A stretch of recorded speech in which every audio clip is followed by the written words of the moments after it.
جتنی جلدی اسے کسی کو سونپ سکوں سکون مل جائے گا مجھے۔ تمہارے سوا کوئی قابل اعتبار نظر نہیں آیا تو تمہیں پکار لیا، کہیں انکار تو نہیں کرو گے؟ اوہ کمال کرتے ہیں آغا جان، آپ نے تو مجھے اعزاز بخشا ہے۔ میں اگر آپ کے ہی کام نہ آ سکا تو کس کام کی ہے زندگی؟ وہ بے ساختہ اپنائیت اور رواداری سے بولا، لہجے میں سچ کی کھنک اور خلوص کا جوہر تھا۔ بس بیٹا، تمہارے ساتھ ایک بار بہت بڑی زیادتی کر چکا ہوں اسی خیال سے۔ پلیز آغا جان، گڑے مردے اکھاڑنے سے اب کچھ حاصل نہیں۔ جو میں بھول چکا ہوں اب آپ بھی ذہن سے مٹا ڈالیں پلیز۔ ان کی بات سرعت سے کاٹتے ہوئے وہ یکدم ٹھہرے ہوئے لہجے میں بولا، لفظ لفظ سے سنجیدگی اور چہرے سے ضبط کا اظہار ہو رہا تھا۔ آغا جان کو بھی غالباً اپنی غلطی کا احساس ہو گیا تھا، جب ہی لمحے بھر کے لیے چپ سے ہو گئے۔ تو بس ٹھیک ہے، آپ مطمئن رہیں، اگلے ہفتے پہنچ رہا ہوں۔ دراصل آج کل سعادت بھائی بھی شہر سے باہر ہیں، اسی لیے بھابھی اور اماں سے اجازت نہیں ملے گی۔ گہری سانس بھر کر اس نے لہجے میں قصداً کوشش کر کے بشاشت بھری اور بولا تو نشا کی شادی وغیرہ کے متعلق ادھر ادھر کی باتیں کر کے آغا جان نے فون بند کر دیا۔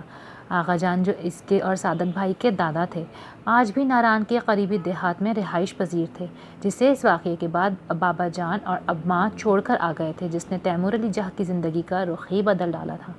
کس کا فون تھا چچو؟ مونا کی تیز آواز نے یکدم اسے خیالات کی یورش سے باہر نکالا تو وہ چونک کر سیدھا ہو کر بیٹھ گیا۔ آغا جان کا مختصر جواب دے کر وہ رکا نہیں اور مونا کو مزید سوال کرنے کا موقع دیے بغیر اپنے کمرے کی طرف چل گیا۔ بھابھی اور اماں جانے کس طرف گئے ہوئے تھے اور ان کی غیر موجودگی کا فائدہ اٹھا کر نشا اپنی فرمائش اس تک پہنچا چکی تھی، جو کہ آغا جان سے بات کرنے کے بعد اس کے ذہن سے محو ہو گئی، اور فقط کیوں کا سوال نشان اس کے خیال کے پردے پر آ بیٹھا تھا۔ آفس پہنچتے ہی اس نے اگلے ہفتے کی چھٹی کنفرم کروائی اور ایک بار پھر اسی خیال میں ڈوب گیا کہ آخر آغا جان نے اسے کیوں بلایا ہے اور کس لیے۔ ایسی کون سی امانت ہے جو وہ صرف اسے ہی سونپنا چاہتے ہیں؟ شام کو وہ گھر پہنچا تو نشا چائے اور اپنے ڈرائیونگ سیکھنے کے مطالبے کے ساتھ موجود تھی۔ مطلبی لڑکی، تم چچو کو چائے نہ بھی دیتی تب بھی سفارش ہو جانی تھی تمہاری۔ عزمی حسب معمول چھلاوے کی طرح آوارد ہوا تھا نشا کی تو جان ہی جل کے رہ گئی۔ بھابھی اماں کے کمرے میں موجود تھیں، وہ وہیں چلا آیا۔ جانے ان دونوں کے درمیان کیا موضوع زیر بحث تھا کہ اس کے کمرے میں داخل ہوتے ہی وہ دونوں خاموش ہو گئیں۔ وہ سلام کر کے اماں کے پاس ہی تخت پر ٹک گیا۔ خیریت تیمور، آج بڑی دیر لگا دی تم نے؟ بھابھی نے اس کے تھکے ہوئے چہرے پر نظر ڈالتے ہوئے تردد سے پوچھا۔ ہاں بس آج فیلڈ پر چلا گیا تھا، وہیں دیر ہو گئی۔ تھک گئے ہو تو جاؤ نہا لو، تازہ دم ہو جاؤ گے، اماں نے مشورہ دیا تو اس نے سر ہلا دیا۔ اور پھر ہماری باتوں کی ٹھیک سے سن اور سمجھ بھی سکو گے۔ بھابھی نے مسکرا کر معنی خیز انداز سے لقمہ دیا تو وہ الجھی ہوئی نظروں سے اماں کی طرف دیکھنے لگ گیا۔ وہ بھی متبسم سی پان کی گلوری بنا رہی تھیں۔ خیریت، ایسا کیا کہنا ہے آپ کو کہ اس کے لیے اتنے تردد کی ضرورت ہے؟ لو بھلا، ہم کون سا تردد کرنے کو کہہ رہے ہیں، بلکہ ہم تو وہ بندوبست کریں گے کہ گھر میں آتے ہی فریش ہو جایا کرو گے بنا کسی کوشش کے۔ بھابھی کی رکی ہوئی مسکراہٹ پھر لبوں پر پھسلنے لگی تھی۔ وہ اچھمبی میں پڑ گیا۔ ذرا سا ذہن پر زور دیا تھا تو بات کا پس منظر از خود سمجھ آنے لگ گیا، مگر اس نے قصداً سر چھٹک دیا۔ اچھا اس بات کو چھوڑیں، میں نشا کے لیے آیا تھا، اسے ڈرائیونگ کی اجازت دے دیں بھابھی، بہت سمجھدار ہے وہ، کوئی پریشانی نہیں ہوگی آپ کو۔ ان کی بات اس نے یوں نظر انداز کر دی جسے سنی ہی نہیں ہو۔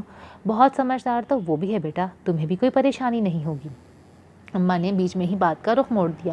وہ سنجیدہ اور قدرے بیزار نظروں سے انہیں دیکھنے لگا جنہوں نے وہ پر بالخصوص زور دیا تھا۔ کون سمجھدار ہے؟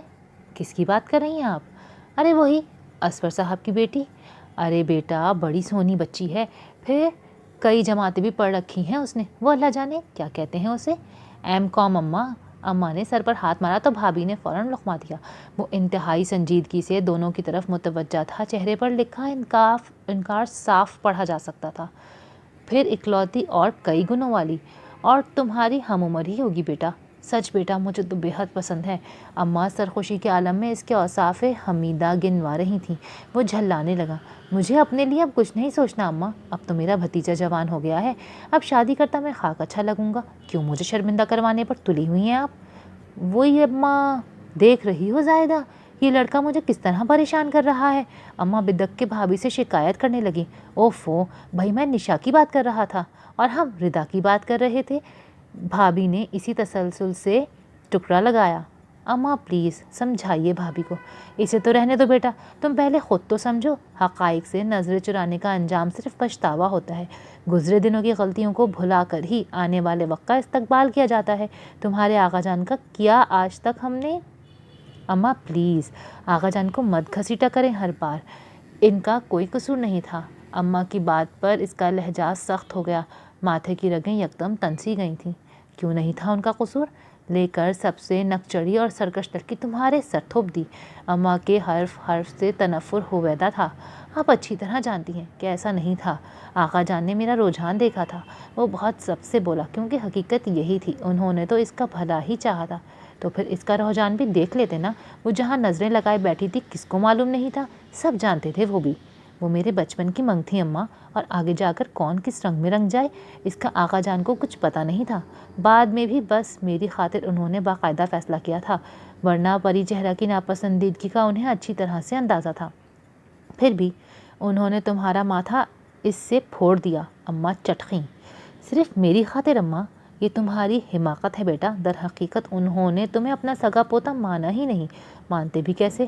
تمہارے بابا تمہارے آقا جان کے نہیں، تمہاری دادی کے بیٹے تھے۔ وہ بیوہ تھیں جب تمہارے آقا جان نے ان سے بیاہ کیا تھا۔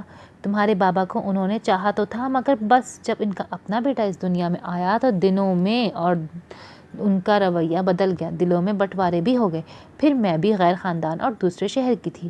اماں حسب عادت اپنی ہی بات پر اڑی ہوئی تھیں۔ تیمور کی آنکھیں ضبط سے سرخ ہو گئیں۔ اماں کی ان باتوں سے وہ ہمیشہ غصہ ہو جایا کرتا تھا۔ اماں پلیز، جو بات کبھی بابا نے نہیں سوچی وہ آپ بھی مت کیا کریں نا۔ اور آقا جان کی محبت اچھی طرح سے جانتا ہوں میں۔ چاچا جی کے مقابلے میں انہوں نے ہمیشہ بابا کو اہمیت دی ہے، مگر بہوؤں میں انہوں نے ہمیشہ تمہاری چاچی کو امتیازی حیثیت دی ہے۔ اس کی وجہ یہ ہے اماں، چاچی ان کی بھانجی بھی تھی، فطری محبت کے بھی کچھ تقاضے ہوتے ہیں نا، بس یہی تقاضے پورے کیے انہوں نے۔ سگی بھانجی اور سگے بیٹے کی اولاد کی بھلائی میں ہمارے سروں پر حق ڈلوا دی۔ اماں کے سینے سے آج بھی دھواں اٹھتا تھا۔ وہ لمحے بھر کے لیے چپ سا ہو گیا کہ بہرحال یہ موضوع تھا ہی اس قدر حساس۔ پری چہرہ کا وہ عمل آج بھی سینوں میں خنجر کی طرح گڑا ہوا تھا۔ تیمور کا سرخوتا چہرہ جھک سا گیا، جس پر اماں کا دل یکدم پسیجا تھا۔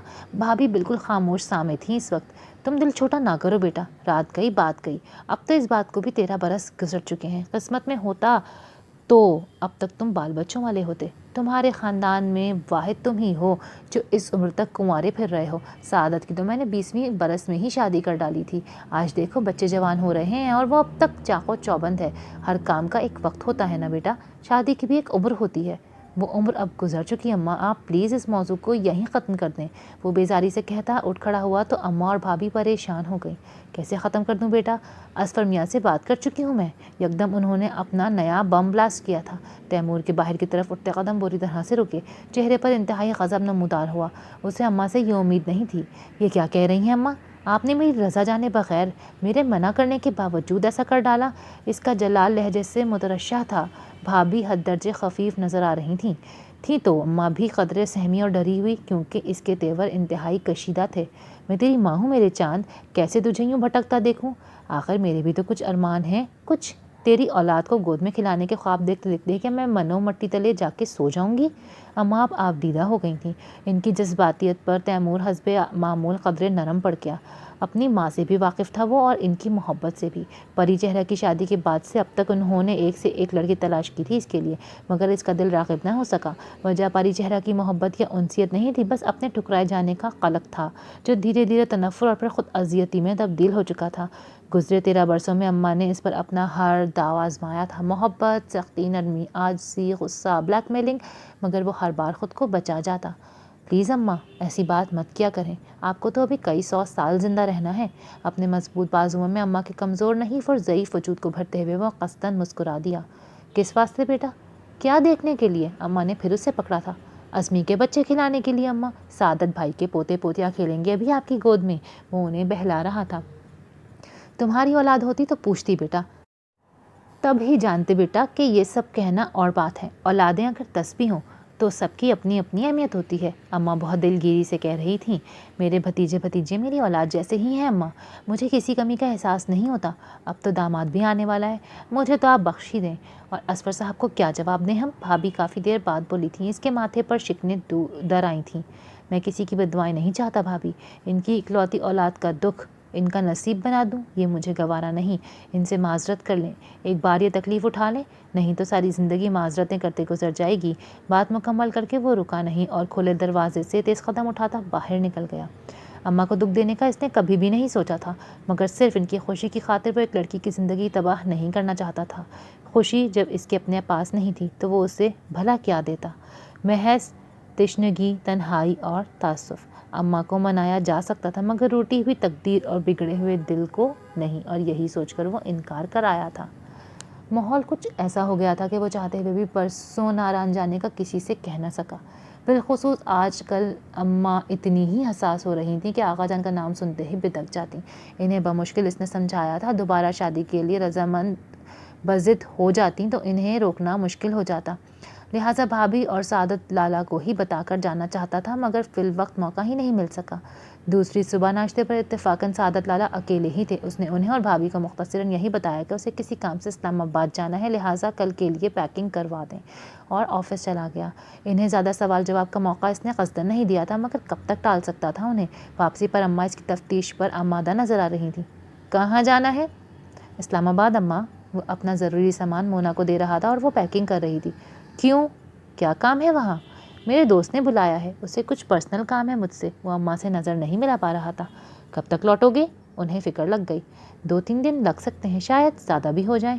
وہ کچھ سوچتے ہوئے بولا اور اماں کی طرف پلٹا تو انہیں متفکر پایا۔ کیا بات ہے؟ کیوں پریشان ہوتی ہیں اماں؟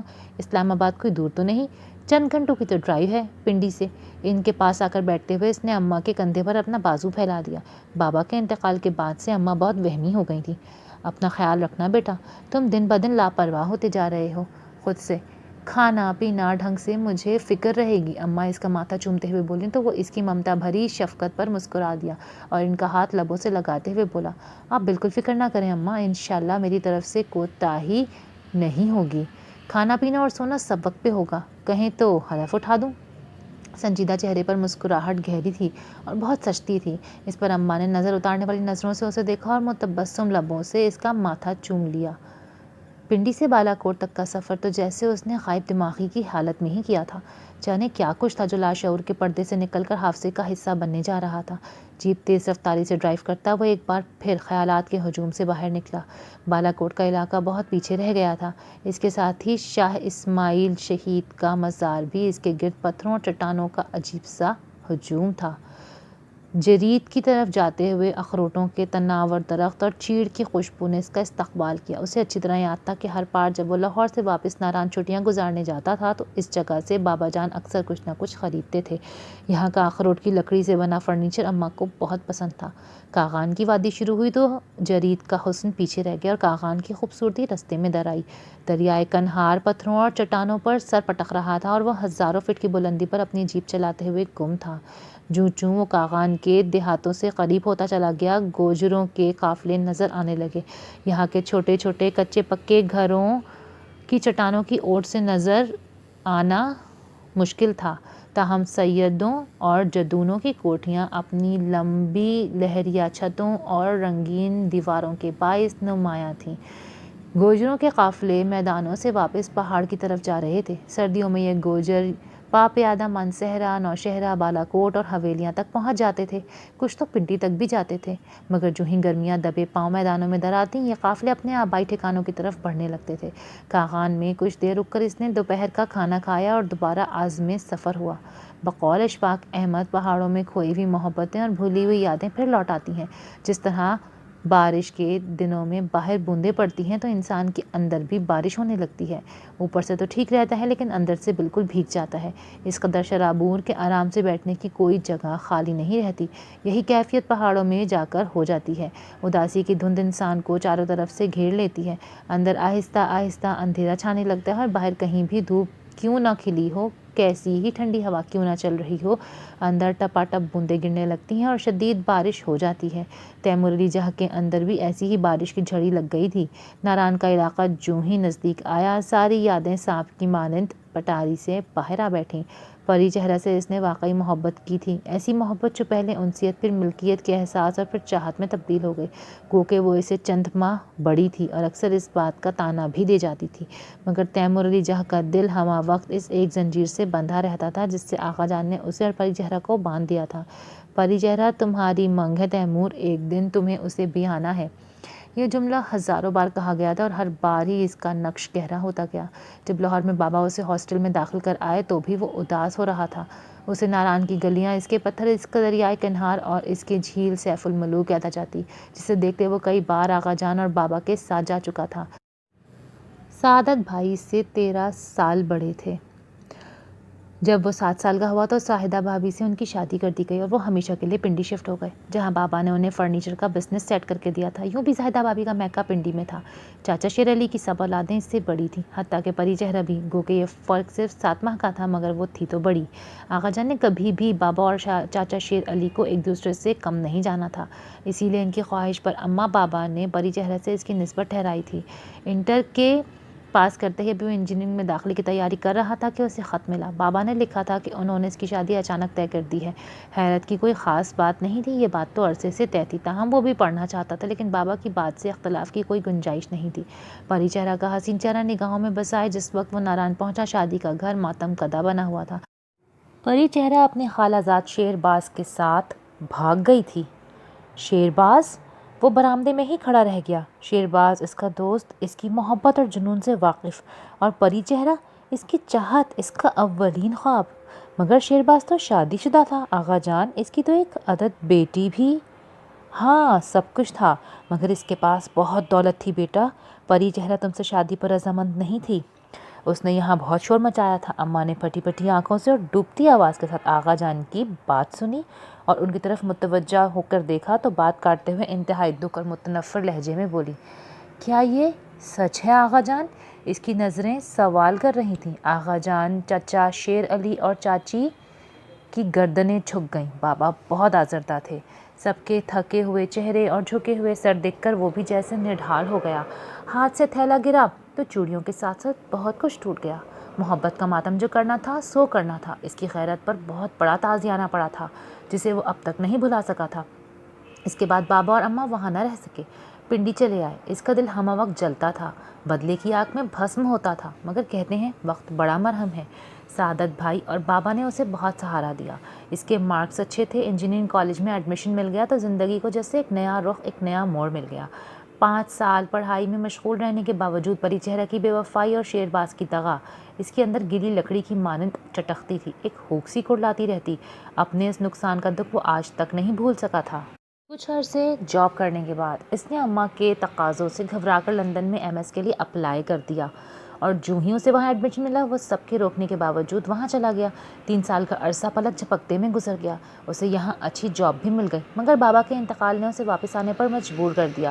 اس روز وہ بے اختیار رو دیا۔ بابا کے آخری وقت میں وہ صرف اس لیے ان کے پاس نہیں رہ سکا کہ اپنے ماضی کو بھول جانے کی خواہش میں وہ دیار غیر میں خاک چھان رہا تھا۔ شیر باز اور پری چہرہ کے لیے جو نفرت اس نے 8 سال پہلے محسوس کی تھی وہ اس روز کئی گنا بڑھ گئی۔ محبت کی جگہ جب نفرت دل میں در آئے تو نرمی، حلاوت اور سجل جذبوں کی نازک کونپیں جڑ سے اکھڑ جاتی ہیں۔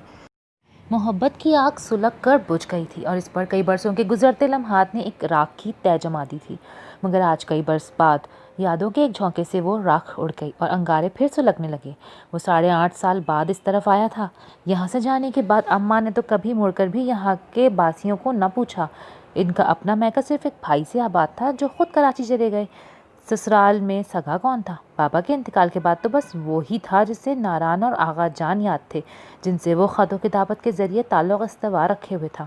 اماں گو کے دل سے یہ بات پسند نہیں کرتی تھی، مگر محبت کے معاملے میں اس کی جنوں خیزی سے بھی واقف تھیں، سو چپ ہی رہتی۔ تاہم آغا جان کی طرف سے ان کے دل میں جو بال آ چکا تھا اسے نکالنے کی انہوں نے چندہ کوشش کی ضرورت محسوس نہیں کی۔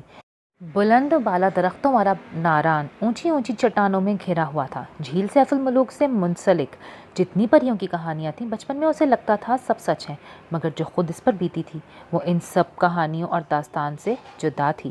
آغا جان کے گھر وہ آج بھی آنکھ بند کر کے تلاش کر سکتا تھا۔ اونچے لکڑی کے مضبوط دروازے سے جس لمحے وہ اندر داخل ہوا، تھکن اور یادوں کی مسافت نے اسے بے حال کر رکھا تھا۔ کئی سال بعد اتنی طویل اور مسلسل ڈرائیو کی تھی اس نے، جس نے تھکان سے اسے شل کر ڈالا تھا۔ دالان سے اندر جانے والے محرابی ستونوں سے گھرے برآمدے تک پہنچتے پہنچتے وہ وہیں رک گیا جہاں آج سے 13 برس پہلے پری چہرہ کی بے وفائی کی خبر سن کر اس کے قدم ٹھٹک گئے تھے۔ کون ہے؟ دروازہ کھلنے کی آواز نے آغا جان کو متوجہ کیا۔ بے انتہا نحیف آواز اور کمزور جسم والے وہ آغا جان تھے۔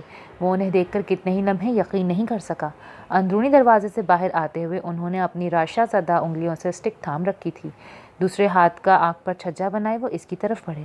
میں ہوں تیمور، آغا جان۔ اسے اپنی آواز خود ہی اجنبی لگی تھی اس لمحے، مگر آغا جان کے خمیدہ جسم نے آواز پر یوں جھٹکا کھایا جیسے وہ نا امید ہو چکے تھے کہ اب کبھی تیمور سے مل بھی سکیں گے۔ تیمور، میرے بیٹے! آغا جان اس کے اونچے لمبے اور مضبوط جسم کو اپنے بازوں میں بھرتے ہوئے بے ساختہ آپ دیدہ ہو گئے تھے۔ نمی تو اس کے اندر بھی دور تک پھیلی ہوئی تھی۔ آغا جان کو اس حالت میں دیکھنے کا اس نے تصور بھی نہیں کیا تھا۔ کبھی خیال ہی نہیں آیا کہ وہ بھی عمر اور وقت کا شکار ہو گئے ہوں گے۔ گزرتے لمحوں نے ان پر بدترین نشانات چھوڑے تھے۔ کیسے ہو تم؟ انہوں نے اس کے توانا وجود کو خود سے بمشکل علیحدہ کیا۔ میں ٹھیک ہوں، مگر آپ؟ یہ آپ کو کیا ہو گیا ہے آغا جان؟ بس بیٹا، بڑھاپے اور دکھ بری بلائیں ہیں۔ یوں بھی تمہیں دیکھ کر تو اپنے بڑھاپے کا یقین سا آنے لگا ہے مجھے۔ وہ بہت مدھم سا مسکرائے تھے۔ بھیگی بھیگی سی مسکراہٹ اسے حزن و ملال کا عکس لگی، البتہ اس کی طرف اٹھتے ہوئے آنکھیں ستائش سے بھرپور تھیں۔ چلو آؤ، اندر آ جاؤ، تھک گئے ہوگے، مسافت بھی تو لمبی ہے۔ وہ اسے ساتھ لیے اندر آنے لگے۔ مسافت تو بہت لمبی ہے آغا جان، سالوں پر محیط، زمانوں پر پھیلی ہوئی۔ اس کے لب بلا ارادہ جنبش کر گئے تھے۔ آغا جان نے ٹھٹک کر بے حد تردد اور دکھ سے اسے دیکھا۔ ان کی نظریں کہہ رہی تھیں، تو تم اب تک کچھ نہیں بھلا سکے تیمور؟ کیا وہ سب بھلایا جا سکتا ہے آغا جان؟ اس کا جواب بھی آنکھوں میں ہی تحریر تھا۔ بیٹھک سے اندر آتے ہوئے وہ اسے اس کمرے میں لے آئے جہاں کبھی سعادت بھائی اور وہ رہا کرتے تھے۔ کمرے کی مجموعی حالت میں کوئی خاص فرق نہیں آیا تھا۔ وہی اخروٹ کی لکڑی سے بنا فرنیچر، بڑے بڑے پایوں والی مسہری اور مشرق کی طرف کھلنے والی بڑی بڑی لکڑی کی منقش کھڑکیاں۔ ان کھڑکیوں سے اب بھی طلوع ہوتا آفتاب نظر آتا ہے آغا جان۔ کتنی ہی دیر خاموشی ان کے درمیان بولتی رہی تو اس نے پوچھا۔ لہجے میں عجیب سی یاسیت اور دکھ تھا۔ آغا جان جواب دینے کے بجائے اس کے پاس ہی مسہری پر آ بیٹھے۔ ہاں بیٹا، آفتاب تو اب بھی طلوع ہوتا ہے، نظر بھی آتا ہے۔ ہاں، مگر وہ حسن نظر نہیں رہا، وہ عہد رفتہ نہیں رہا۔ کرنیں بھی مدھم سی لگتی ہیں اور اجالا بھی، یا شاید یہ سب بھی بڑھاپے کی مہربانیاں اور کرم فرمائیاں ہیں۔ چچا شیر علی کی پوری فیملی شفٹ ہو گئی ہے یہاں سے کیا؟ ڈیوری کی طرف والا پورشن سنسان نظر آیا تھا۔ وہ بے ساختہ پوچھ بیٹھا۔ شیر علی اور اس کی بیوی تو 3 سال ہوئے سڑک پر حادثے کا شکار ہو گئے۔ اب تو بس نازک پری ہی ادھر رہتی ہے۔ زوار بھی لاہور چلا گیا اپنی بیوی بچوں کے ساتھ۔ انہوں نے پری چہرہ کے بہن بھائیوں کا ذکر کیا۔ اوہ! اس کے دل میں ہوک سی اٹھی، پھر لاہور کا سن کر ٹھٹک گیا۔ پری چہرہ کے پاس؟ باوجود کوشش اور ضبط کے تنفر اور بیگانگی کا کانٹے دار احساس اس کے لہجے کو چھو گیا تھا۔ آغا جان نے قدرے چونک کر اسے دیکھا۔ اس کے سوال میں لا تعلقی تھی۔ نہیں، کیونکہ شیرباز اور پری چہرہ بھی شیر علی کے ساتھ ہی جیپ میں سوار تھے۔ آغا جان کا مضمحل چہرہ درد سے چور تھا۔ او مائی گاڈ! اسے لگا جیسے 7 آسمان یکدم گردش میں آ گئے ہوں۔ وہ دیرینہ دشمن، صبح و شام دل ہی دل میں جن کے لیے پلتی نفرت کا زہر وہ گھونٹ گھونٹ پیتا تھا، عرصہ ہوا اس جہان فانی سے کوچ کر چکے تھے۔ بے پناہ اذیت اور تکلیف کا احساس اس کے چہرے سے ہو رہا تھا۔ ماتھے پر رگیں ابھر آئی تھیں اور گھنی مونچھوں تلے لب بھنچ گئے تھے۔ دکھ ان کے مرنے کا نہیں، بلکہ اس قدر تاخیر سے مرنے کا تھا۔ کیا ہو جاتا پری چہرہ اگر تم 10 سال قبل ہی مر گئی ہوتی؟ یوں اذیت کی 2 دھاری تلوار پر تو نہ چلنا پڑتا مجھے۔ پنڈی اطلاع کرائی تھی، مگر تمہاری ماں نے صاف انکار کر دیا تھا یہاں آنے سے۔ آغا جان اب بے تاثر لب و لہجے میں کہہ رہے تھے۔ غالباً اس کے چہرے پر بہت کچھ پڑھ لیا تھا انہوں نے۔ اس کی نفرت اور اس کی عداوت کا کھلا ثبوت اس کی سنہری مائل براؤن آنکھیں تھیں۔ اماں کی بابت سن کر اس نے کوئی تاثر نہیں دیا۔ کمرے میں آ کر ایک بار پھر باہر گھومتے ہوئے چیر کے درختوں کی خوشبو پھیل گئی تھی اور ساتھ ہی خاموشی بھی۔ وہ ایک بار پھر یادوں کے سفر پر نکل گیا۔ آغا جان نے کچھ دیر تک اسے ڈسٹرب نہیں کیا۔ جب وہ خود ہی چونکا تو وہ ساتھ اٹھ کھڑے ہوئے۔ تم یہاں آرام سے بیٹھو، میں کھانا اور چائے بھجواتا ہوں۔ ارے نہیں، تردد مت کریں، پھر یہاں کون ہے آپ کے پاس جو آپ کا کام کرے؟ وہ پیروں کی پشاوری چپل سے آزاد کرتے ہوئے بمشکل چہرے پر مسکراہٹ لا سکا تھا۔ آغا جان کا کمزور وجود اس کی مسکراہٹ پر یکدم پرسکون ہونے لگا۔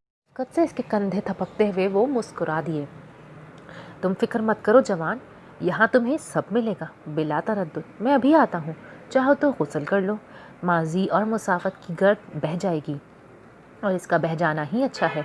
گہرے لہجے اور معنی خز انداز میں کہتے وہ کھلے دروازے سے نکلتے چلے گئے تو وہ انہیں پکار بھی نہ سکا۔ اسے لگا آغا جان نے قصداً اسے کچھ جتایا ہے، جانے کیا اور جانے کیوں۔ ناران پتھروں کا شہر ہے، ہر طرف پتھر ہی پتھر، چٹانیں ہی چٹانیں، اور پھر جھیل سیف الملوک، اس جگہ سے، اس دیار سے اسے بھی پتھر ہی ملے تھے، دکھ کے پتھر، ٹھکرائے جانے کے پتھر، بے وفائی اور دغا کے پتھر۔ ان پتھروں نے، اس بارش سنگ نے اسے بھی پتھر بنا دیا تھا، برف کا پتھر جو پگھلتا تو ہے مگر ہر سال پھر سے گلیشیئر بنتا جاتا ہے۔ اور کھانا بہت لذیذ تھا۔ آغا جان اس کے ساتھ کھانے میں شامل تو ہو گئے مگر ان کا زیادہ تر وقت پنڈی کا حال احوال پوچھتے ہوئے گزرا، اور تیمور منتظر ہی رہا کہ وہ اس سے کوئی بات کریں گے کہ آخر اسے یہاں کیوں بلایا ہے، مگر رات گئے تک انہوں نے اس سے ایسا کوئی موقع نہیں آنے دیا۔ لندن جانے سے پہلے وہ بس آخری بار آغا جان سے ملنے آیا تھا، وہ بھی گھنٹہ بھر کے لیے۔ پورے 13 برس کی باتیں تھیں جو اسے کہنی تھی اور انہیں سننی تھی، مگر ان تمام باتوں میں اس نے قطعاً پری چہرہ یا شیرباز کا ذکر نہیں کیا، اور آغا جان اس کی آنکھوں میں ہی تلاشتے رہے کہ آخر اس نفرت کی آگ میں کیا کیا جل چکا تھا اور کیا کیا بچ گیا تھا۔ مجھے اتنے غور سے کیوں دیکھ رہے ہیں آغا جان؟ یکدم اس نے سنجیدگی سے پوچھا، جس پر وہ گہری سانس بھر کے رک گئے۔ دیکھ رہا ہوں، جانچ رہا ہوں کہ تمہارے کندھوں میں کتنا دم ہے، کتنی طاقت ہے، میرا دیا ہوا بوجھ اٹھانے کی سکت بھی ہے کہ نہیں۔ کچھ لمحے اسے یوں ہی دیکھتے رہنے کے بعد انہوں نے کہا تو تیمور کی تیز حسیات مزید چکنی ہو گئیں، ان کی آنکھوں میں قدرے مایوسی تھی۔ اس نے بے چین ہو کر ان کا ہاتھ اپنے ہاتھوں میں لے لیا۔ آغا جان، میری کس بات نے مایوس کیا ہے آپ کو؟ وہ حقیقتاً حیران ہو رہا تھا۔ اس کا یہاں آنا کیا اس بات کا ثبوت نہیں کہ وہ ان کی خاطر کچھ بھی کرنے کو تیار ہے؟ آغا جان بے قرار لہجے پر کھوئے ہوئے انداز میں اسے دیکھنے لگے۔ تمہاری آنکھوں میں محبت اور نرمی کی ایک روشنی ہوا کرتی تھی تیمور، جسے میں نے آج بجھا ہوا دیکھا ہے۔ شاید اب تمہاری طرف تمہارا ظرف اور ضبط کی تنابیں ڈھیلی پڑ گئی ہیں۔ یہ بات آپ کیوں کر کہہ سکتے ہیں آغا جان؟ میں نے بڑا وقت گزارا ہے بیٹا، اس دنیا میں کئی چہرے پڑے ہیں، اور تم تو وہ کتاب ہو جسے میرے سامنے تصنیف کیا گیا۔ میں تمہیں جانتا ہوں کیونکہ تمہارے وجود کے اندر جلتے جگنوؤں کا جو ایک شہر بسا تھا اسے میں نے خود ہی سجایا تھا، مگر اب لگتا ہے جیسے وقت کی گردش نے اس شہر کو پامال کر ڈالا ہے۔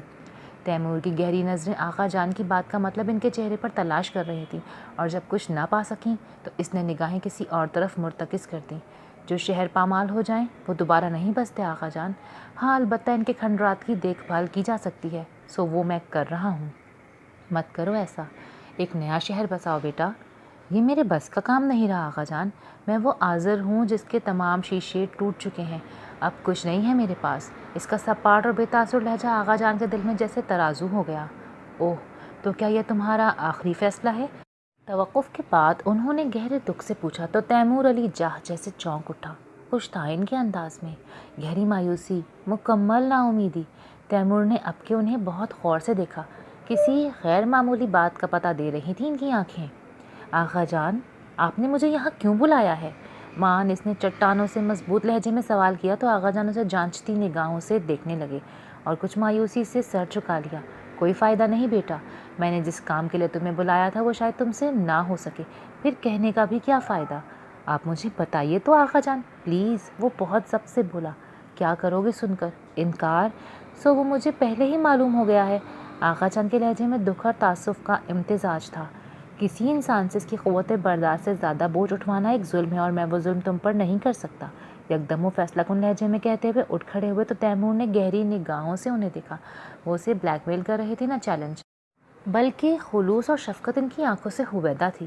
وہ ان کے دکھ، ان کے مسائل شیئر کرنا چاہتا تھا۔ ایک بار، صرف ایک بار کہہ کر تو دیکھیے آغا جان، بلا شبہ میں بہت بدل گیا ہوں مگر آپ کے لیے وہی ہوں، تیمور علی جاہ جو 13 سال پہلے یہیں آپ کے گلے لگا تھا۔ آغا جان کے مایوس چہرے پر یکدم امید کی کرن ٹمٹمائی۔ سوچ لو بیٹا، پھر نہ کہنا میں نے تمہارا بھرم نہیں رکھا۔ آپ کی امانت کا بوجھ اتنا بھی وزنی نہیں ہوگا آغا جان کہ تیمور علی جاہ اسے برداشت نہ کر سکے۔ وہ مضبوط اور متوازن لہجے میں بولا تو آغا جان نے اسے سینے میں بھینچ لیا اور پھر اسے اپنے ساتھ آنے کا اشارہ کرتے ہوئے دروازے تک لے آئے۔ اگر انکار کرنا چاہو تو بالکل مت جھجکنا، یہ دروازہ ہمیشہ تمہارے لیے کھلا ہے، سو کھلا ہی رہے گا۔ ہاں البتہ جب بھی اپنے ہی دکھوں کے ملبے تلے دب کر مر جاؤں تو ان پتھروں کی وادی میں میرے نام کا کتبہ لگانے ضرور آنا۔ آقا جان حوصلہ رکھیں، میں آپ کے ساتھ ہوں، آپ کہیں جو کہنا ہے۔ ایک لمحے میں اس نے فیصلہ کر لیا تھا کہ جو کہا ہے سو کرنا ہے، چاہے سر ہی کیوں نہ کٹوانا پڑے۔ وہ اپنے لفظوں سے پھرنے والا نہیں، آقا جان کی محبت اس سے سب کچھ کروا سکتی ہے۔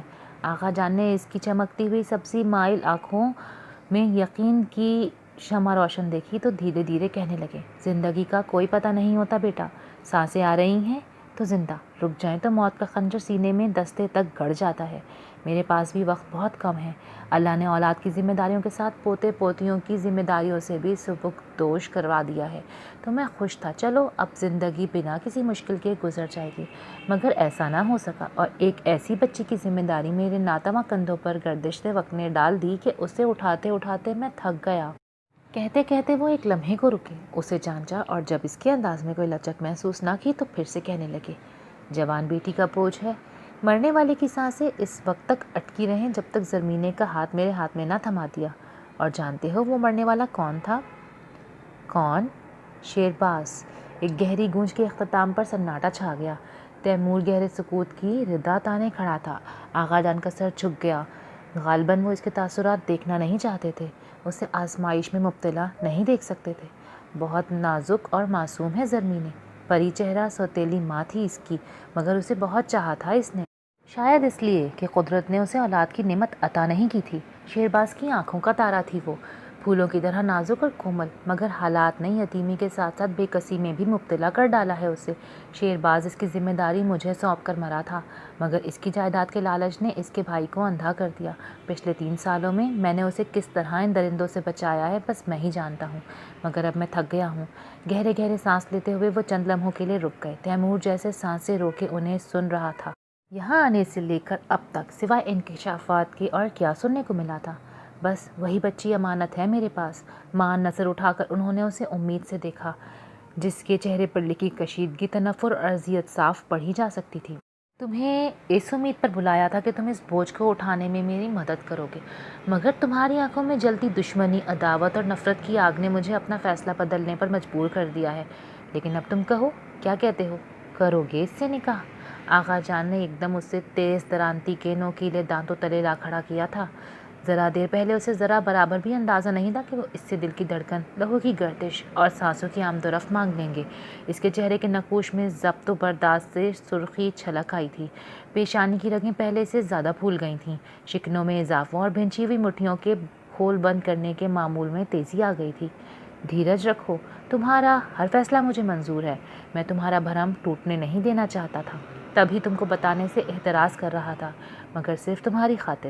پلیز آغا جان، فی الحال مجھے اکیلا چھوڑ دیں، بہت مشکل فیصلہ، بہت دشوار گھڑی ہے یہ، مجھے اپنے سے علیحدہ ہو کر فیصلہ کرنا ہوگا، پلیز مجھے تنہا چھوڑ دیں۔ اس کا دل چلا رہا تھا، مگر اس نے خود پر ضبط کے پہرے بٹھائے اور گویا ہوا، کیا نکاح ضروری ہے؟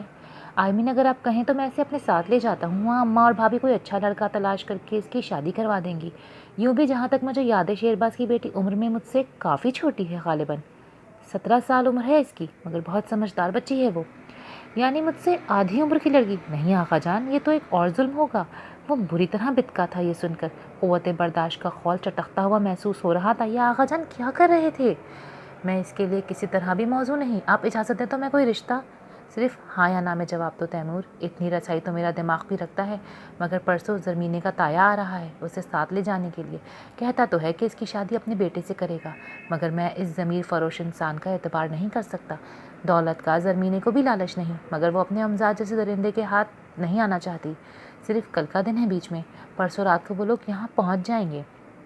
آغا جان کے چہرے پر اب واضح طور پر تفکر نظر آ رہا تھا، اس کی بات قطع کر دی تھی انہوں نے۔ مگر نکاح ہی وہ واحد ثبوت ہے جس کے بلبوتے پر وہ زرمینے کو بخش دیں گے، ورنہ کورٹ کچہری تک بات پہنچانا ان کے لیے مشکل نہیں، اور میں اس بچی کو اس ظلم سے بچانا چاہتا ہوں۔ اسے لگا آغا جان نے ہر طرف سے اس کے لیے رستہ تنگ کر دیا ہے، غور کیا تو احساس ہوا وہ خود کتنے پریشان اور متحوش تھے۔ شیرباز کی پوری فیملی کو وہ اچھی طرح جانتا تھا، در حقیقت چاچی اور ان کی بہن دونوں نے ہی اولاد کی پرورش میں تربیت نام کی کوئی چیز شامل نہیں کی تھی۔ شیرباز اور پری چہرہ کے کردار اس کے گواہ تھے۔ زرمینے بہت بد نصیب ہے کہ ماں پیدا کرتے ہی چھوڑ گئی، اس گوری میم نے نہ جانے کیوں بیاہ کر لیا تھا شیرباز سے، اور اب آغا جان زرمینے کی بدنصیبی پر آنسو بہا رہے تھے اور تیمور کا ذہن بالکل چٹیل میدان کی طرح ہو رہا تھا. جو کہہ چکا تھا اس سے پھرنے کا تو اب سوال ہی پیدا نہیں ہوتا تھا. اس لیے ہر پہلو پر سوچنے کے بعد خاموشی سے سر جھکا دیا. کل صبح نکاح خواہ کا انتظام کر دیجیے گا آغا جان، میں تیار ہوں. اس کی آواز اور اس کا لہجہ اسے خود اجنبی لگا. آغا جان نے فرط مسرت سے اسے لپٹا لیا. ان کی آنکھوں سے تشکر کے آنسو روا تھے اور اندر ہی اندر تیمور جیسے خود سے بچھڑتا جا رہا تھا. پوری رات آنکھوں میں کٹی. وہ شیرباز جس کے خون کا وہ کبھی پیاسا ہوا کرتا تھا، آج اس کی بیٹی، اس کا خون اس کی پناہ میں آ رہی تھی. پری چہرہ نے اسے چاہا تھا اور تیمور کو ٹھکرا دیا تھا. زرمینے اور شیرباز دونوں اس کی محبت اور خیرت کے مجرم تھے، بہت بڑے مجرم، اور مجرموں کو معاف کرنا اس کا شیوا نہیں تھا. صبح 10 بجے سے پہلے نکاح کا انتظام ہو چکا تھا. آغا جان نے بہت رازداری کے ساتھ نازک پری کے شوہر اور دیور کو بلا لیا تھا. آج کئی سال بعد وہ نازک پری کے روبرو تھا. پری چہرہ کی بہت مشابہت تھی اس میں. تیمور نے بلا ارادہ منہ پھیر لیا. البتہ نازک پری کے چہرے سے صاف اندازہ ہو رہا تھا کہ اس آغا جان کا اس کی فیملی کو اس طرح کی مشتبہ شادی میں بلانا قطعی پسند نہیں آیا تھا. اپنی خالہ زاد بھائی اور اس کے لفنگے بیٹے کو وہ اچھی طرح جانتی تھی. پورا ناران ہلا کر رکھ دینا تھا انہوں نے. زرمینے سے اب تک سامنا نہیں ہوا تھا. وہ کون ہے، کیسی ہے، کبھی جاننے کا خیال ہی نہیں آیا. بلکہ حقیقت تو یہ ہے کہ وہ بھول ہی چکا تھا کہ شیرباز کی کوئی بیٹی بھی تھی، جو کہ پیدا تو ایک میم کے بطن سے ہوئی تھی، مگر اس کو پالنے کے لیے پری چہرہ نے اسے اور اس کی غیرت کو ٹھکرا دیا تھا. شیرباز نے اپنی 9 سالہ بچی کی پرورش کے لیے جب پری چہرہ کو چنا تو وہ دولت کی پجارن بنا سوچے سمجھے لبیک کہہ چکی تھی. زرمینے کے بارے میں طرح طرح کے قیاس آرائیاں سننے کو ملتی تھیں. کچھ کا کہنا تھا کہ وہ اطالوی ٹورسٹ جس سے بقول شیرباز اس نے شادی کر رکھی تھی، در حقیقت صرف چند لمحوں کی ساتھی تھی اس کی، اور زرمینے انہی لمحوں کا ثمر تھی. جبکہ کچھ کو اس بات سے اختلاف تھا. اطالوی میم یہاں ٹورزم کے ترقیاتی پروگرام کے تحت آئی تھی، اور جانے شیرباز کو اس کی اور اسے شیرباز کی کون سی ادا بھائی کہ دونوں نے شادی کر لی. مگر 1 سال بعد ہی وہ میم واپس چلی گئی. شیرباز زیادہ دن اس کا غم سینے سے نہ لگا سکا اور ایبٹ آباد چلا گیا. 3 سال بعد لوٹا تو پری چہرہ پر انتخاب نظر جا رکی، اور وہی وقت تھا جب تیمور علی جہاں کی زندگی ایک طوفان سے دوچار ہوئی تھی.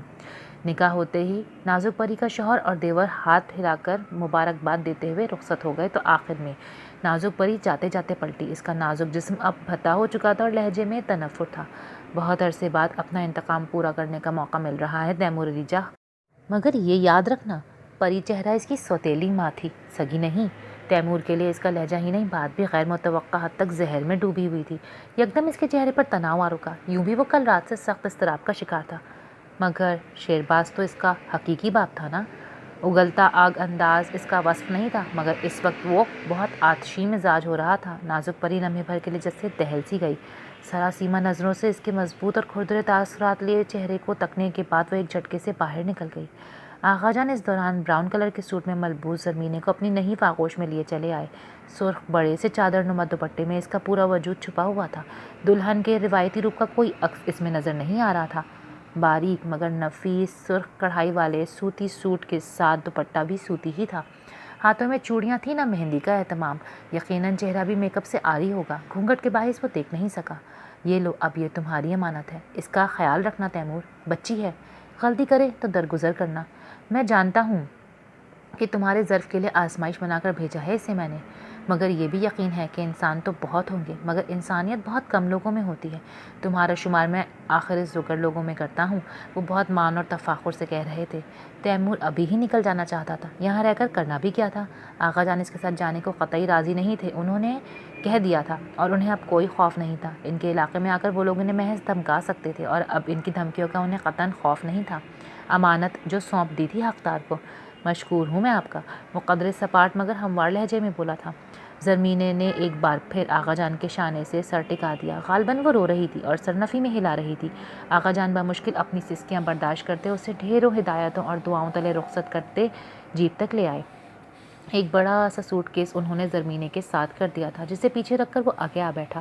زرمینے بادل نخواستہ اس کے ساتھ والی سیٹ پر آ بیٹھی. سکڑی سمٹی آنسوؤں میں ڈوبی. آخری بار اس نے آغا جان کی طرف دیکھا اور پھوٹ پھوٹ کے رو دی.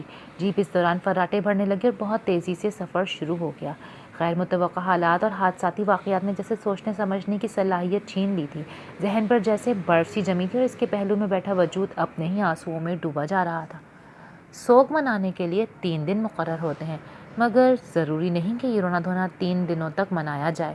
سفر شروع ہوئے 15-20 منٹ ہو چکے تھے، مگر زرمینے کی سسکیاں رکنے میں ہی نہیں آ رہی تھیں. تیمور بہت تڑک کر خشونت سے بولا تو اس کے آنسو جیسے ٹھٹر کر رہ گئے۔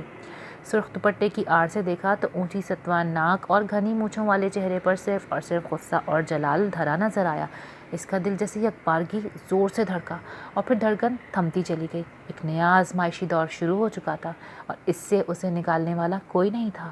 خطرناک موڑ اور اونچی نیچی ڈھلوان سڑک پر تیمور خطرناک سپیڈ سے ڈرائیو کر رہا تھا جو اس کے جنون اور وحشت کی خماس تھی۔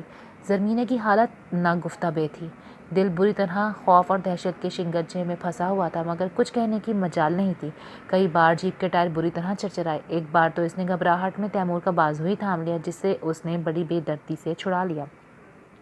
پشیمانی اور تعصب نے بہت اندر تک چیرا تھا اسے اس رد عمل پر، اور جب وہ برداشت کرتے کرتے تھک گئی تو کلمہ پڑھ کر سر سیٹ کی پشت سے ٹکا کر آنکھیں موند لیں۔